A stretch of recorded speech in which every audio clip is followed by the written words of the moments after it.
V večnamenski dvorani Mladinskega centra Brežice je potekal 4. kmetijski forum občine Brežice z naslovom Okoljski izzivi v kmetijstvu.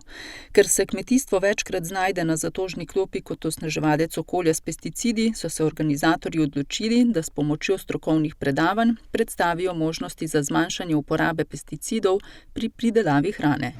V preteklem tednu so se, po vsakoletni tradiciji, sevniškim županom Srečkom Ocvirkom srečali duhovniki, ki delujejo v župnijah na območju občine Sevnica. Letošnje srečanje je potekalo v Loki pri Zidanem mostu, kjer je upravitelj župnij Loka pri Zidanem mostu Marija Širje in Razbor pod Lisco župnik Janez Furman gostom razkazal cerkev Svete Helene in slikovito opisal njeno zgodovino.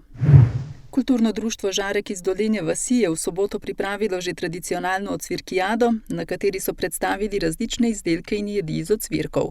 Po besedah Irene Strgar je društvo prvo takšno prireditev izvedlo leta 2007, ko so predstavili 32 jedi iz ocvirkov. Letos je bilo teh 20, namen pa enak, da so izdelki iz ocvirkov čim bolj izvirni. Na letošnji ocvirkijadi je po oceni Komisije za izvirnost prvo mesto ter nagrado za svoj izdelek prejela Branka Jenžur, drugo mesto Matjaž Gomilšek in tretje mesto Mira Damjanovič. Ob razstavi, ocenjevanju in peki ocvirkov, ki so jih pekli za kasnejšo degustacijo v drugem prostoru, je potekal tudi bogat kulturni program.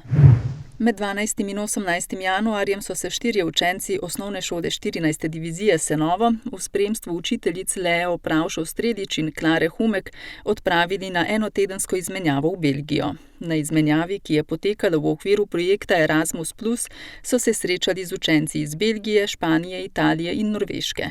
Bivali so pri družinah gostiteljev, ki so poskrbeli, da so se počutili kot doma. Njihovi dnevi so bili zelo razgibani. V dopoldanskih urah so se učili, spoznavali drugačne načine učenja, ustvarjali ter se družili, kar kot pravijo šteje največ. Učenje pa so popestrili številni izleti.